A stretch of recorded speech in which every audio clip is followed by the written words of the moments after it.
Ladies and gentlemen, what's up? This is BC. Welcome back to another episode of Supreme Being. As you can see, I'm shooting this one at my office. I know sometimes in the evenings I shoot it at my house, but I wanted to give you guys a new episode. And in this one, we're going to get straight to the point about 5 things I think you need to demonstrate in real life, social media, and things that need to be a focus. This may turn into a series, but we'll see. First and foremost, shout out to Team BC, my real estate team. If you're interested, contact me or go to jointeambc.com if you're interested in joining our investment division or our traditional side. Also, if you're a consumer and anybody looking to buy, sell, or invest, we are operating in 17 states and also internationally as well. We can help you, or one of my agents can help you.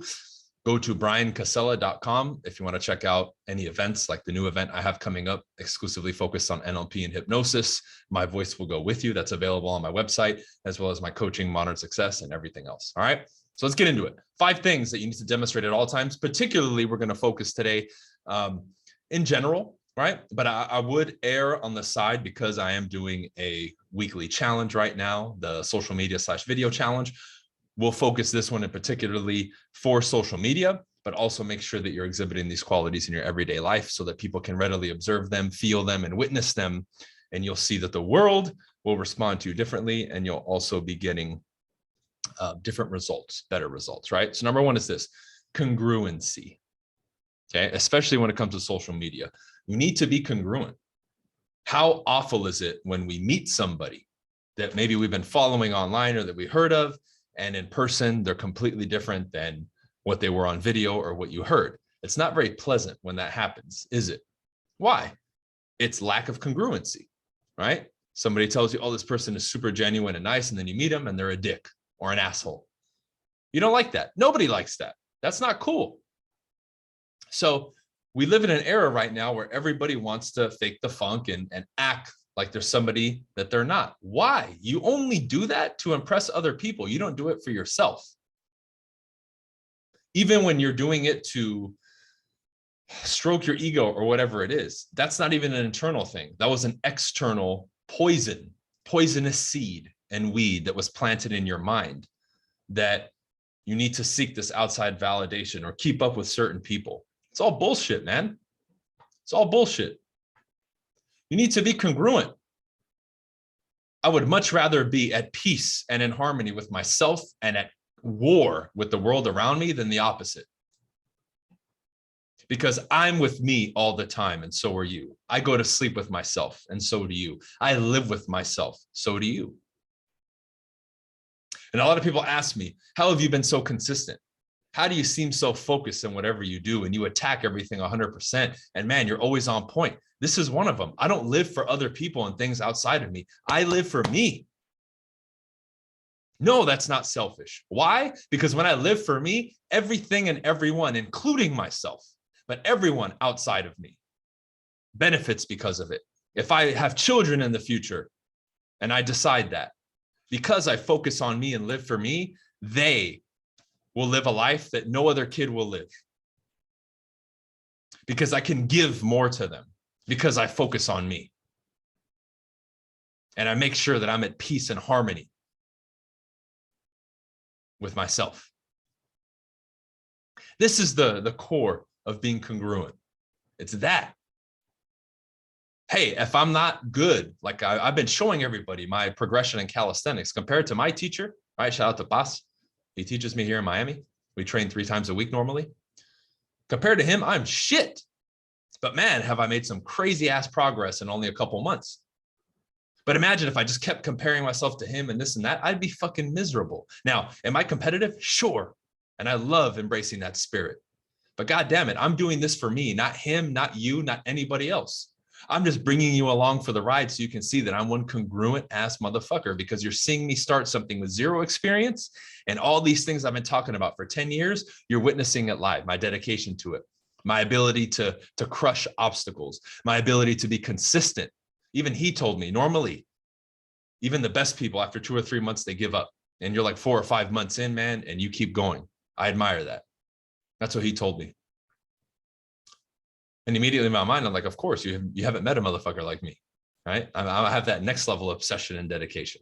And that's just one thing. I've done a million things, whether it's conquer stuff online, real estate, doing a nationwide real estate team, opening an investment division, breaking, 6 figures a month in income, all that stuff. And I've been just demonstrating it over and over and over and over and over to people. But now you're seeing something new and it's constant, right? It's constant, but there's a level of congruency there, which is why many of you continue to listen, learn from me, come to my events, join my coaching, et cetera, and support me because of that, amongst some of the craziest censorship ever. So thank you for sticking around. I truly appreciate you. And to my retractors as well, my haters, I actually appreciate you too, because you keep me alive, right? Because sometimes when everything is going too good and too predictable, it gets boring. You provide that spice. So thank you, right? And I can look a hater in the face, even though I don't like you and I don't respect you at all. I can look you in the face and smile and actually have empathy and compassion for you. That's how much I've developed as a human being, and that's awesome. However, I'm congruent, and that's number one, and always will be number one. And so do you, okay? Number two, freedom. You need to demonstrate and have freedom. What I mean freedom, it's not freedom in the traditional political governmental sense. No, I'm talking about freedom of thought, liberation of thought, freedom of action, and doing and living how you want to live. Why do you think certain attributes in human beings are so attractive to other human beings? Because you're demonstrating freedom that they don't have. If I go out and do my thing, dress how I want to dress, wear these earrings that you see on this video with the suit on, right? Or to the gym like I did earlier, or whatever, or show it online. A lot of people, many people would love to wear these earrings, but they're afraid of criticism or judgment. They're not free of other people's opinions and criticisms and judgment. So by me demonstrating it, it's an allure, it's attractive to other people. Now, again, I first and foremost do this for myself because I want to live my life to the fullest. But when I demonstrate that freedom to other people, it's attractive. It is. It helps you build your brand. It draws people to you. And remember what I said earlier. It allows me to at least be a representation of or an example of something that someone else can aspire to. Or maybe they come to me and ask me, dude, how are you so free in that area? I'm having trouble with it. And I can give them some game or some advice. So by me living to the fullest, focusing on me and bettering me, I'm now shining the light and helping somebody else. Isn't that what all of this is about? Or am I missing something here? That's what this is about, man. That's what this is about.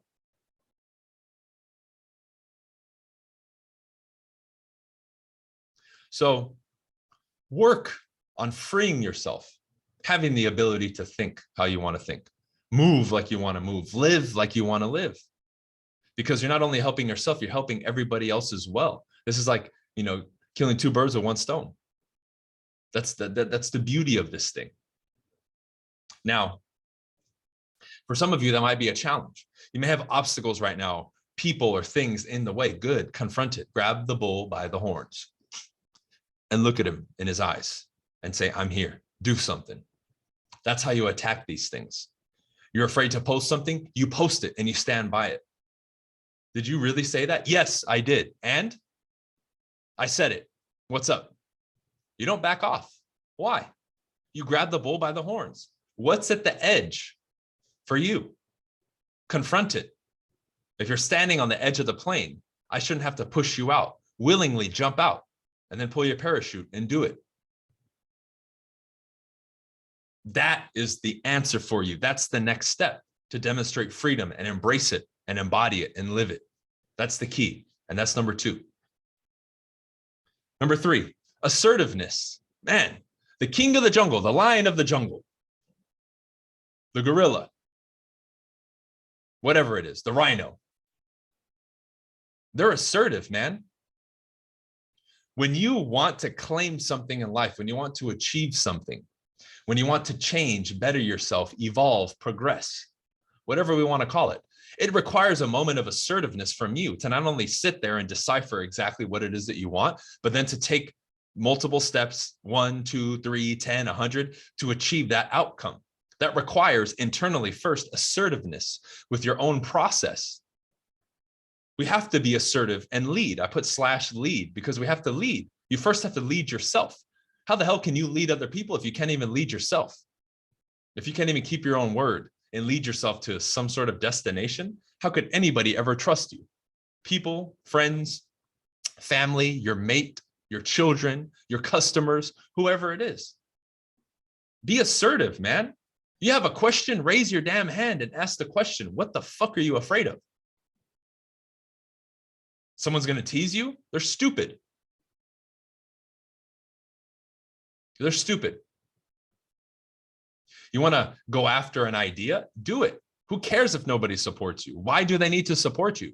I'm presenting questions that you need to ask. Why should anybody support you in what it is that you want to do? They're living their own lives. If they support you, great. But why are you crying about it and bitching about it and complaining? Do it anyway. Your actions, your ideas, and your execution should be independent of any outside support. Why? You had the idea and you said you wanted to do it. Why does anybody have to support you? Challenge that construct. Why? Is it nice? Sure, it gives you a warm and fuzzy feeling, but it's not a requirement. I want to lead.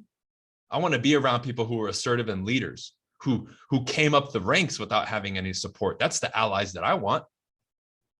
That's the people who I mold. Those are the people that I attract to my coaching and everything else. Because we are an army of that.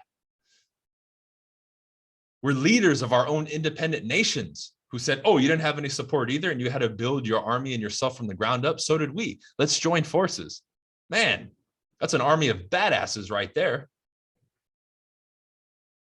There was no bitching and complaining. I used that as fuel and said, you know what? I'm going to show every single one of you who I am and what I'm made of. I don't need your support. I don't want it. Throw it over there. You want to give it? Not interested. How about that? This is how you flip these constructs. I treat both of them the same. The idea of both of them is the same. Somebody wants to support, great. I appreciate that. But again, it's not required. Do you have the ability to cultivate your leadership capabilities and your assertiveness and build that and see it as something extremely important? You want to talk to somebody, the men listening to me, you want to approach a woman, go be assertive and lead. Ask a woman if they want a man who is not assertive and does not lead. Let me know if you find one. I can't. Find me a customer who says, I don't want my the rep that's giving me the service or the product to be assertive or lead. No, I'll do it myself. I'll figure it out. I'll sell myself. Find one. I can't.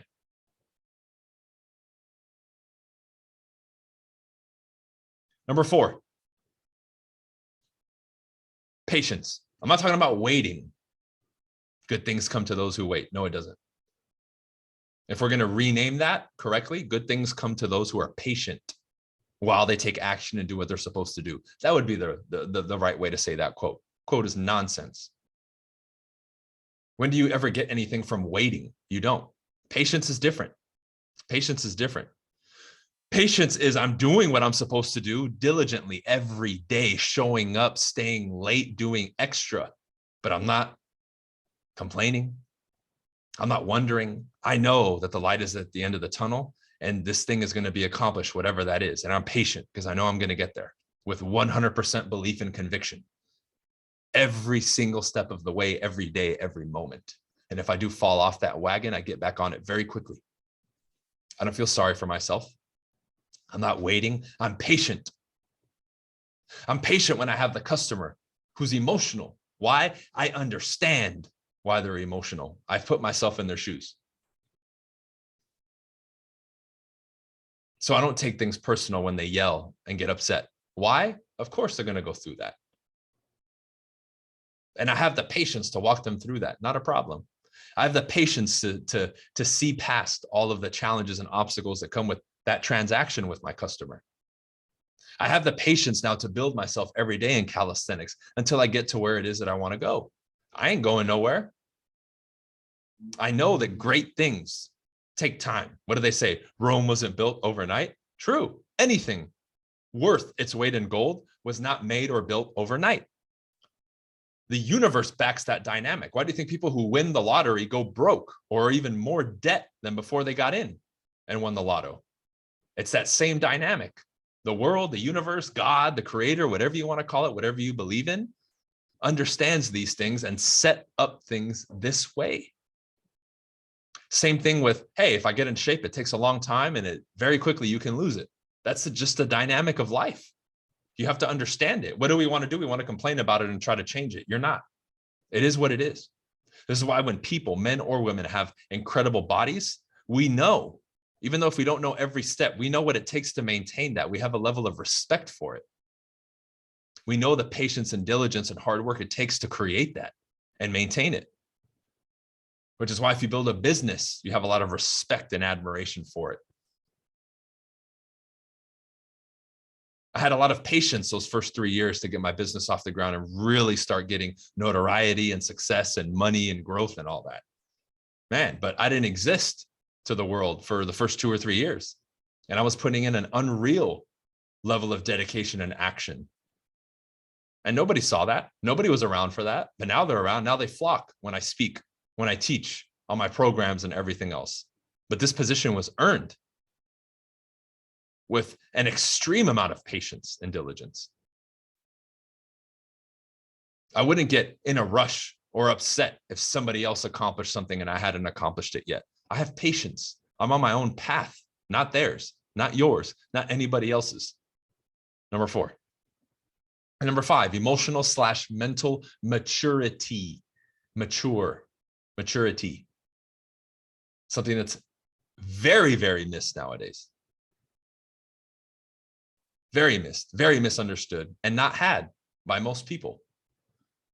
We have a generation and world of babies and immature people who cry, bitch, moan, and complain 24/7. How about you? Are you in traffic, bitching and complaining? Are you getting together with your friends and gossiping and bitching and complaining? Because that's not maturity, emotional or mental. It's immaturity.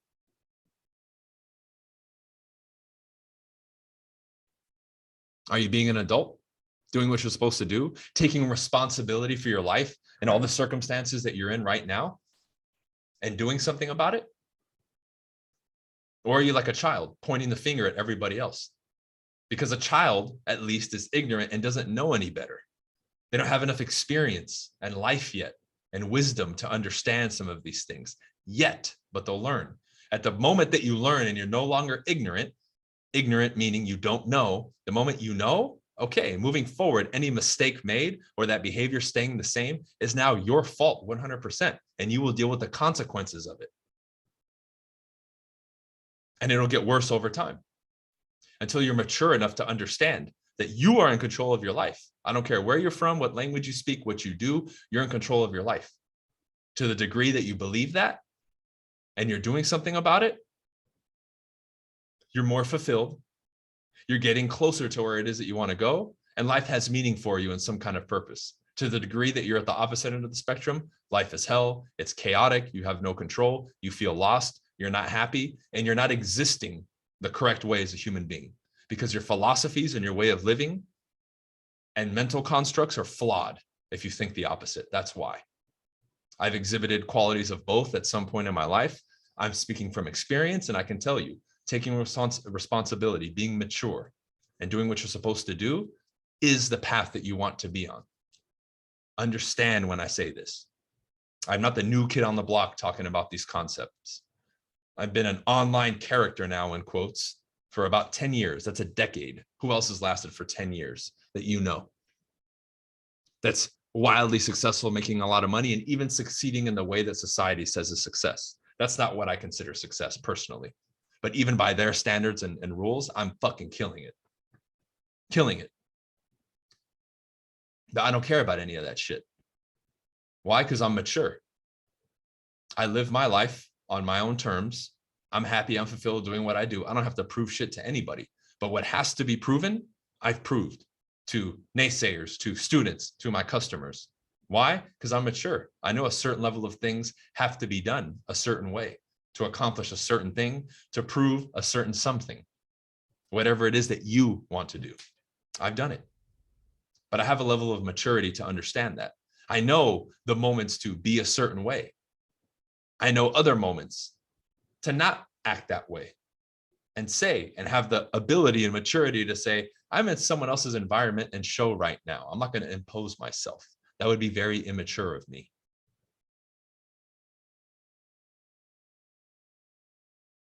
So 5 factors, traits, among many. I mean, I could list hundreds, really, and maybe I will over the next couple months. But these are the things you need to pay attention to and focus on. These have the biggest impact, not just to the outside, but more importantly, most importantly, within you, for you and your process. So now when you go out and you face the world, interact with the world, a different higher level version of you is interacting with the world. And guess what? That equals all this other stuff and mumbo jumbo they've been talking about on the internet for a long time. Okay, that's it for this one, y'all. I appreciate you listening and supporting. Again, contact me about my team or any of our services, whether you're an agent or a consumer, briancasella.com to sign up for my new event, My Voice Will Go With You, my coaching, Modern Success, or any other products that I have to offer. All right, we'll see you guys on the next episode. Peace.